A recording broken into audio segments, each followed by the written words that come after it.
Un merci particulier à Boubacar Fofana qui m'a gentiment invité pour la deuxième fois, qui nous a invités, ainsi qu'à Dr Croix, qui sont des personnes un petit peu, comment on appelle ça, vous savez, des éclaireurs, des gens qui permettent de faire avancer les choses, et ça c'est toujours essentiel. Et puis un grand merci aux représentants des ministères, famille, santé, notamment, parce qu'on va parler de tradition familiale, et évidemment on va parler de santé. Et c'est la base de ce qui nous motive, quelque part, la famille et la santé. On est entre frères humains, ici, évidemment.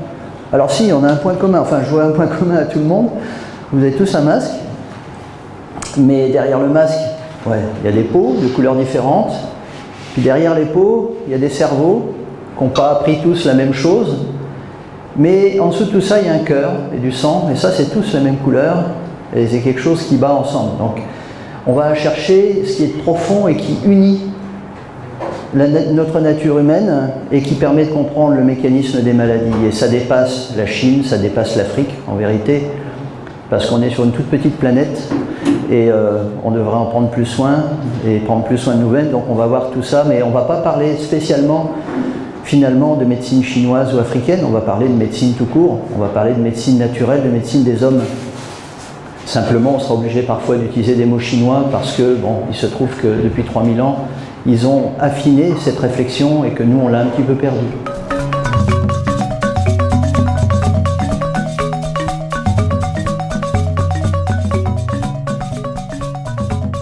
Bon, pour une raison très simple. D'abord, c'est un héritage, un peu familial. C'est par mon grand-père, chez lequel j'ai vu passer énormément de monde, de toutes les cultures, de toutes les couleurs, de toutes les classes sociales. Et j'ai vu que son bonheur, c'était cette rencontre qu'il réussissait à avoir avec des gens, tous plus différents les uns des autres, tous plus extraordinaires les uns des autres. Il est parti, ça fait plus de 20 ans aujourd'hui. On s'est dit, mais comment faire pour poursuivre son œuvre? Donc on a créé notre petite organisation en son nom, notre association en son nom, qu'on dédie au dialogue des cultures, des civilisations, des religions et des traditions. Voilà. Et le cas d'espèce, c'est les traditions médicinales qui nous intéressent. Comment faire pour que ces deux médecines se rencontrent? Parce qu'on s'est rendu compte qu'il y avait beaucoup de points communs. Je ne pourrais pas l'expliquer comme ça, mais c'est comme ça que je l'ai ressenti. Hein. C'est une médecine qui est concrète, je veux dire, elle est accessible à tous et elle n'est pas chère. En tout cas, de ce que j'ai vu d'elle. Et aussi, j'ai oublié de rappeler qu'en face de chez mon grand-père, depuis près de 60 ans aujourd'hui, il y a des petits, on m'a dit petits producteurs de santé, pour reprendre une expression de cher Patrick, c'était des Haoussa, on les appelle des Wazam. Donc ils faisaient comment on dit ça? Ils faisaient les circoncisions, ils ont même fait des ablations d'amygdale, et puis ils avaient toujours le petit sac dans lequel il y avait des médicaments, avec lesquels ils soulageaient. Et comme en médecine chinoise, c'est à peu près les mêmes pratiques, ils ont des ventouses, ils font des scarifications. Je me suis dit, ah, voilà une médecine qui ressemble à l'autre. La différence, c'est que le Haoussa ne pourrait pas m'expliquer pourquoi il fait telle manipulation. Est-ce que la médecine chinoise ne pourrait pas nous aider à expliquer cela? Donc c'est un peu ce qui m'a guidé et qui me conforte, parce que ce que j'ai vu pendant les cours, j'ai dit, mais c'est formidable, le lien est fait, et ça nous aidera à nous retrouver, et puis surtout aussi à pouvoir soigner les gens partout où on est en Côte d'Ivoire. Et puis si le projet réussit, le projet de Patrick, hein, ce n'est pas le mien, hein, partout où c'est possible. Et il parle de médecine du pauvre, il parle de médecine naturaliste, et il pense que c'est une médecine d'avenir. Voilà en gros pourquoi ce projet m'a intéressé. Puis j'ai eu la chance de tomber sur quelqu'un d'extraordinaire qui s'appelle Patrick Chan, voilà, qui m'a... Comment on dit ça? Il m'a encouragé, il s'est déplacé, il est venu nous voir. Aujourd'hui, on a notre deuxième expérience, hein, et toujours avec des surprises. Parce que j'avoue que quand on commençait cette année, avec la Covid, la situation politique ici, je me suis dit, est-ce que ça sera possible? Ça sera possible. Mais ce qui est extraordinaire, Patrick et son équipe, ils ont toujours des solutions. Voilà. Et voilà, donc je suis vraiment heureux de le connaître, de voir les gens formidables qui sont autour d'eux. Il y en a qui sont derrière la caméra, qu'on ne voit pas souvent. Mais grâce grâce à eux aujourd'hui, voilà, le travail est relayé. Et c'est ça le plus important. Voilà. Plus mieux on connaîtra, et puis plus on trouvera des solutions immédiates aux problèmes des gens. Et c'est la vocation qu'on donne à notre association, à tout ce beau travail qui est fait, et puis les rencontres que l'on fait, toujours plus formidables les unes que les autres.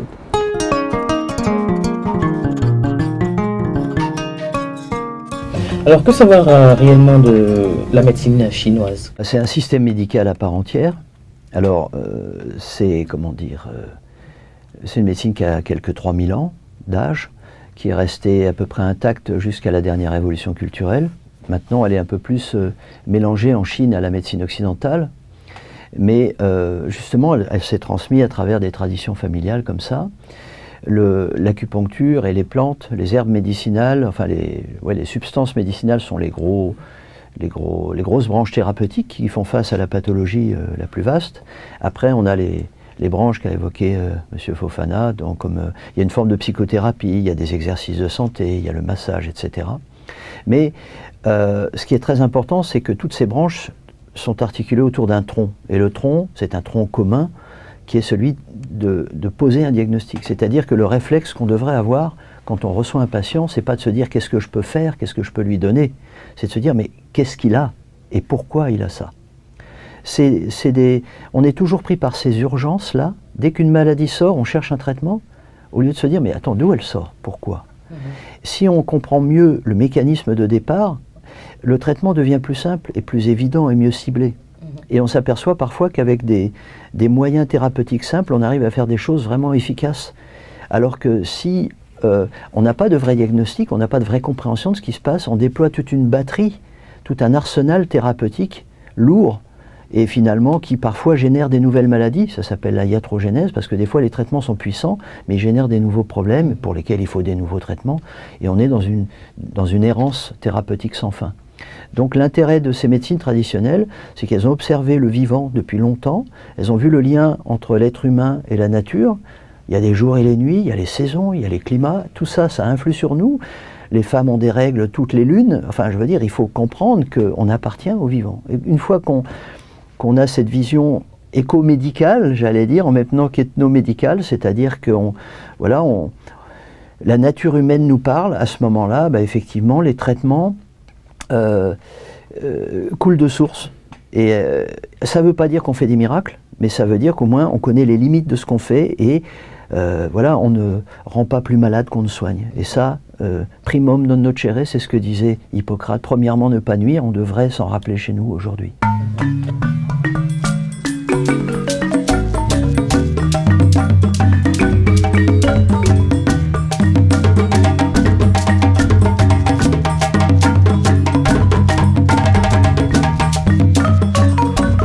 D'abord, la médecine traditionnelle. Elle me donne une autre possibilité. Comme on dit, une autre corde à mon arc. Une certaine autonomie. Moi, je suis chef d'entreprise, mais en fait, je ne sais pas faire beaucoup de choses moi-même. Je fais faire tout ce que je fais par les autres artisans. Moi-même, je ne suis pas artisan, je suis commercial de formation. J'ai voulu avoir une formation personnelle et donc c'est une opportunité que de faire cette pratique-là. J'étais déjà praticien local, je vais commencer déjà à m'intéresser à ça. Quand cette opportunité s'est présentée, voilà, je l'ai saisie et je ne regrette pas. Est-ce qu'il y a des similitudes ou est-ce que c'est vraiment très différent entre les deux médecines traditionnelles? Ah si, il y a des similitudes. Il y a beaucoup de similitudes, sauf que nous, notre médecine traditionnelle n'est pas organisée, n'est pas expliquée, n'est pas tracée. Alors que la médecine traditionnelle chinoise, elle est documentée, elle est tracée, elle est organisée depuis des millénaires. Donc elle a un grand pas sur la nôtre, parce que la nôtre, elle est beaucoup plus secrète. Quelqu'un qui a une formule, il la protège. Hein, alors qu'en Occident et en Chine, là, justement, ben, c'est dans les livres, c'est sur Internet, c'est vulgarisé. Chez nous, c'est moins vulgarisé. C'est ça la différence. À partir des connaissances qu'on nous donne dans l'acupuncture, nous pouvons réaliser énormément de choses. Parce que justement, quand vous avez une connaissance, il faut la coupler avec une autre pour faire un bond en avant. Voilà. Oui, parce que j'aime beaucoup les plantes et ma grand-mère aimait, comment on dit, ma grand-mère soignait avec les plantes. Voilà. Donc, bon, même quand je vais à l'hôpital, qu'on me donne des antipaludiens, je préfère faire ma décoction, la prendre au lieu de prendre des comprimés, parce qu'avec les comprimés, il y a des effets secondaires. Voilà. Donc j'ai voulu m'approcher un peu plus de la médecine chinoise pour voir leur pharmacopée et notre pharmacopée, comment les deux vont ensemble. Et c'est pour une utilisation seulement personnelle ou est-ce que vous voulez donner ça aux autres, faire des soins? D'abord, pour moi personnellement, et puis après donner aux autres. Parce que plus on connaît, plus on se soigne avec, qu'on connaît mieux, on peut faire la publicité. Mais si je ne fais pas ça sur moi, je ne peux pas mettre ça sur les autres. Donc moi d'abord et puis les autres après. Un cobaye. Voilà. Je suis le premier cobaye de la médecine traditionnelle chinoise. Voilà. Est-ce que vous voulez rajouter quelque chose par rapport à tout ça? Oui, je dirais merci à M. Boubacar Fofana, qui est un ami. On a fait le collège ensemble. Et dit merci aussi à M. Patrick Chan et son équipe. Parce que là, ils nous ont appris beaucoup de choses. Je ne savais pas que notre corps était l'univers. Mais avec lui, j'ai su que notre corps est l'univers. Et ça me fait du bien de savoir que je suis tout. Voilà. Merci. Merci Claudine.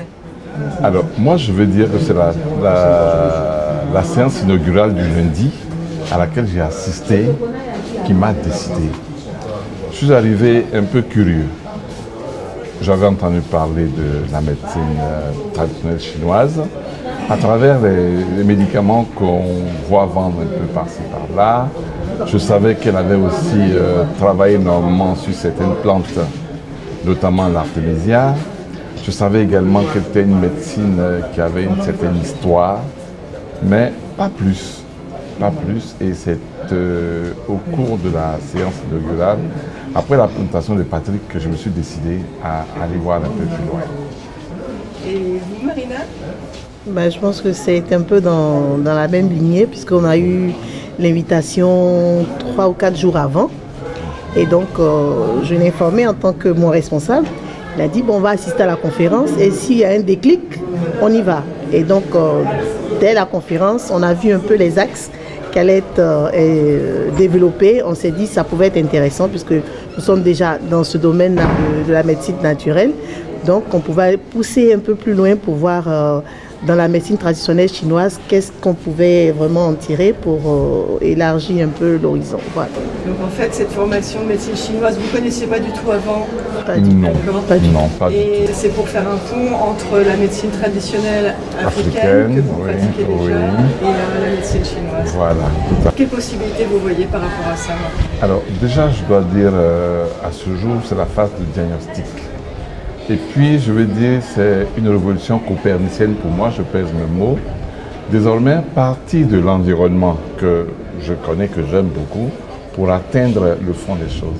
Dans l'autre approche, on parle du fond pour voir ce qu'il y a à l'extérieur. Je pense que ça a été une approche très instructive pour moi, c'est-à-dire voir autrement les choses. Ce qui, je dis, est très proche de la médecine africaine.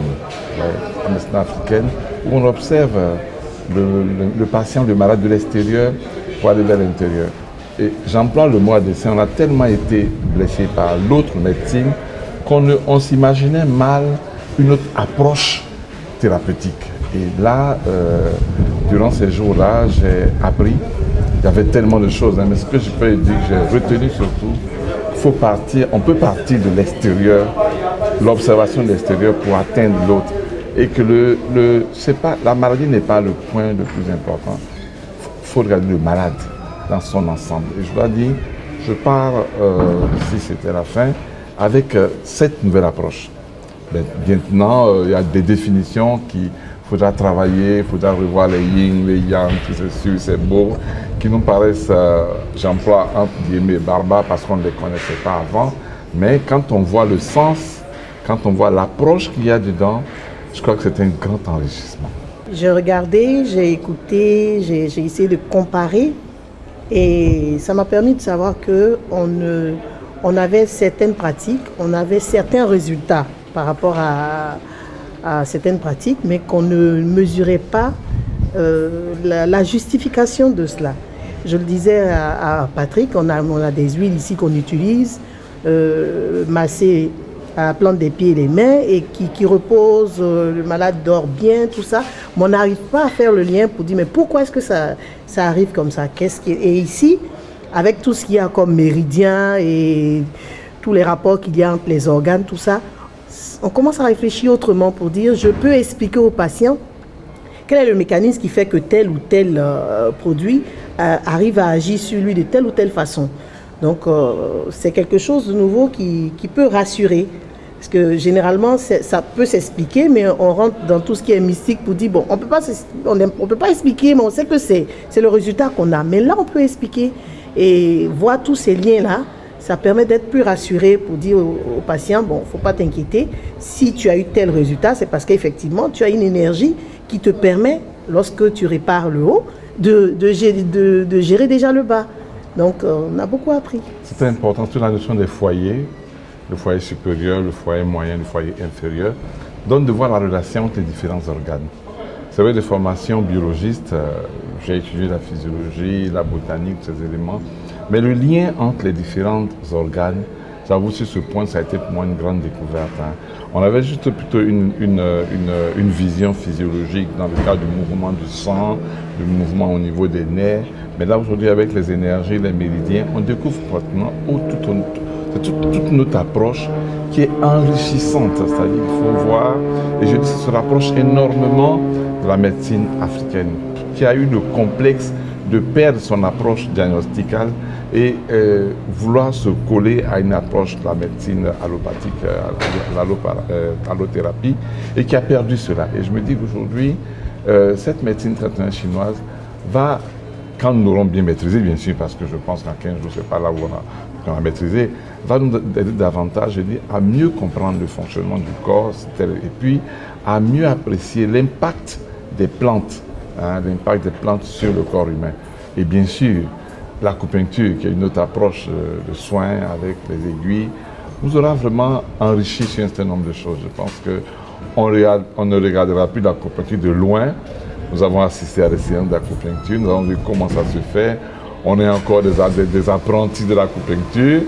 Nous allons nous essayer et je pense que peut-être un jour, quelques points, le GI4, le GI11, pourront être faits. Et puis bon, écoute, le temps fait le reste. Et puis je pense qu'on s'est beaucoup enrichi de l'expérience de Patrick, d'Antoine et de Delphine également, qui viennent de si loin pour apporter, je dirais, une autre approche. Vous voyez, la stigmatisation qu'on a de tout ce qui est chinois nous a atteints.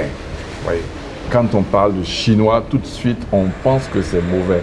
Même si des choses ont été un tant soit peu corrigées, il reste encore à développer, il reste encore à découvrir que ce monde-là, qui 3000 ans avant Jésus-Christ, avait déjà une approche médicale de l'homme, une connaissance de l'homme, a agi dans le monde, mais il y a eu des frontières. Et aujourd'hui, il nous faut aller dedans pour mieux comprendre, pour aider l'homme. Et j'ai beaucoup aimé cette phrase pour dire, c'est l'homme dans son entièreté qu'on prend. On prend l'homme dans son entièreté, non pas seulement la maladie, l'homme dans son environnement. Et cela aussi participe au respect de l'environnement, en passant par le respect de l'homme. Et j'ai beaucoup apprécié ce point. Un petit quelque chose à ajouter? Marina, peut-être toi tu vois quoi, c'est-à-dire que... Aller jusqu'au fond des choses, oui. Parce que comme on le dit, il y a eu une image du paravent qui vient bloquer le vent, mais qui n'empêche pas le vent de venir. Ça veut dire qu'au moment où on enlève le paravent, eh bien le vent revient encore. Donc aller jusqu'au fond des choses pour savoir, c'est vrai que je dispose de beaucoup de plantes ou même d'huile qui peut faire du bien à l'autre, mais si je ne vais pas chercher la cause, je vais toujours essayer de faire le bien, mais sans réparer, sans aller jusqu'au bout. Et ça, j'aurais retenu ça ici. Voilà, je peux bien te donner une plante pour que tu n'aies plus d'anémie, mais chaque fois, tu vas la reprendre. Mais qu'est-ce que je fais en plus pour que tu n'aies même pas ce problème d'anémie? Et voilà, ça, j'ai aimé, et puis bon, j'irai jusqu'au bout, voilà.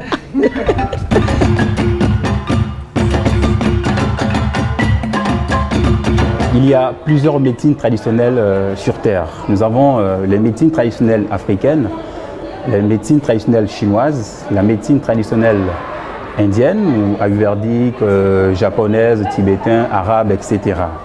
Mais de toutes ces médecines traditionnelles, la médecine traditionnelle chinoise est la plus poussée et la plus populaire au monde.